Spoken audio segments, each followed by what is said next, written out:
The year 1910 witnessed a truly extraordinary global frenzy. It was a period marked by widespread fear and irrational behavior across continents. This collective anxiety was triggered by the impending return of a celestial visitor. That visitor was Halley's comet, a renowned and regular guest in our solar system. Its predictable appearance every 75 to 76 years has fascinated humanity for millennia. However, its 1910 return sparked an unprecedented wave of panic. This event stands as a stark demonstration of the profound power of misinformation. It shows how easily fear can take root when scientific understanding is limited. The comet's arrival became a canvas for human anxieties. It highlighted the critical role of fear in shaping public perception. It also underscored the nascent state of scientific literacy among the general populace. The world was on the cusp of a new scientific age, yet ancient fears still held sway. Several key factors converged to fuel this widespread alarm. Central among these were deep-seated misconceptions about the comet's physical nature. These misunderstandings quickly spiraled into terrifying predictions. One major concern revolved around the comet's tail. While astronomers understood its composition, the public did not. The tail is primarily composed of gas and dust, incredibly diffuse and harmless. However, a critical prediction emerged. Earth was expected to pass directly through this tail. This scientific fact, when stripped of proper context, became a source of immense dread. It was the spark that ignited the panic. Sensationalized media reporting then fanned these flames. Newspaper headlines and articles often lacked scientific accuracy. They prioritized dramatic effect over factual dissemination. Warnings of dire consequences filled the daily papers. These reports painted a grim picture of what lay ahead. They preyed on the public's limited understanding of astronomy. An alarming claim gained particular traction. The comet's tail contained poisonous cyanogen gas. This specific chemical compound became the focus of intense fear. It was a tangible threat in an otherwise abstract celestial event. The most terrifying predictions suggested that this gas would suffocate all life on Earth. This apocalyptic vision spread rapidly. It left many convinced that the end was truly nigh. Limited public scientific literacy played a crucial role in this unfolding drama. The general public's understanding of astronomy was, for the most part, quite rudimentary. Scientific principles were not widely grasped. Astronomers of the era knew the tail's harmless nature. They understood its extreme tenuity and the vacuum of space. Their knowledge, however, was not effectively disseminated to the masses. This gap between scientific understanding and public awareness proved critical. It created a fertile ground for fear and speculation. The scientific community struggled to cut through the noise. Various figures exploited this climate of fear. Charlatans and opportunists capitalized on public anxiety. They offered dubious solutions to an imagined threat. Religious figures also contributed to the panic. Many spread apocalyptic predictions, interpreting the comet as a divine omen.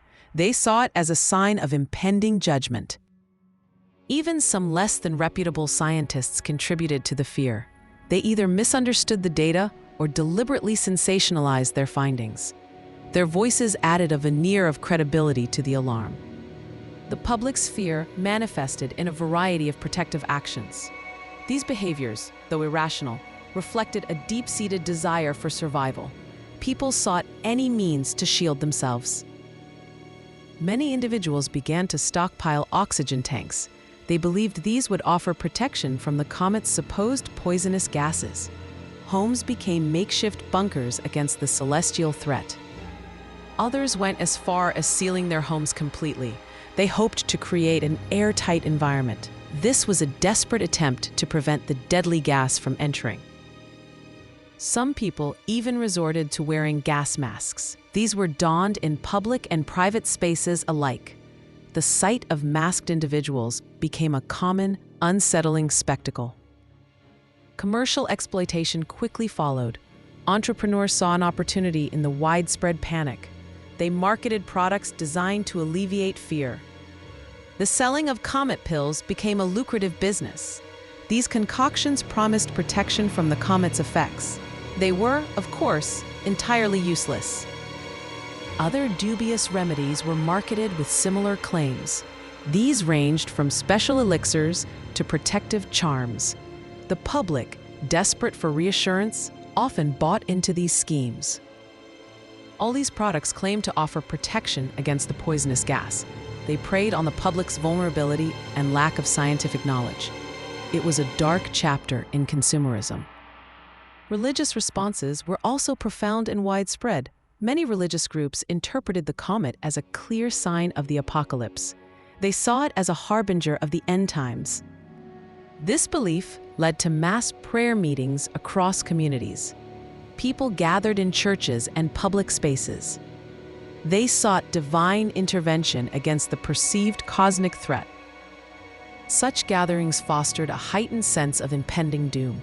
The collective anxiety was amplified by shared religious fervor. It created a powerful emotional atmosphere. A panic over Halley's comet was not uniform across the globe. While widespread, its intensity varied significantly by region. Cultural and societal factors played a crucial role. A most intense fear was experienced in the United States. American newspapers, with their burgeoning circulation, played a significant role in spreading alarm. The public was particularly susceptible to sensationalism. Europe also experienced a high degree of anxiety. Nations across the continent grappled with similar fears. The media landscape there mirrored that of the United States. However, other regions viewed the comet with a different perspective. Many cultures met its appearance with awe and reverence. For them, it was a spectacle, not a threat. In some parts of the world, the comet was seen as a spiritual omen. It was interpreted through traditional beliefs and folklore. These interpretations often lacked the apocalyptic dread seen elsewhere. Still, other regions met it with a mixture of curiosity and apprehension. They observed the celestial event with interest. Their concern was tempered by a more measured understanding. This global variation highlights the complex interplay of media, culture, and scientific literacy. It shows how a single event can be perceived in vastly different ways. The comet became a mirror reflecting diverse human reactions. A predicted catastrophe, thankfully, never materialized. The Earth did indeed pass through the comet's tail. However, it did so without incident. The diffuse gases and dust posed no threat to life. Humanity awoke the next day, unharmed and perhaps a little bewildered. The world had survived its celestial encounter. Valuable lessons were learned from this extraordinary episode. It underscored the paramount importance of scientific literacy. A well-informed public is less susceptible to panic. It also highlighted the inherent dangers of sensationalized media. Irresponsible reporting can have profound and damaging societal consequences. The media holds a powerful responsibility. The event revealed the human tendency to succumb to fear. This is especially true when facing the unknown. Our primal instincts can override rational thought. The fear in the face of the unknown is a powerful motivator. It can drive both irrational behavior and a desperate search for answers. Halley's comet provided a stark example. Historically, this remains a fascinating example of global fear. It illustrates how a celestial event can combine with misinformation. This combination can trigger widespread societal anxieties. The Panic of 1910 serves as a powerful reminder. It shows how easily irrational behavior can take hold. It is a testament to the enduring power of both fear and knowledge.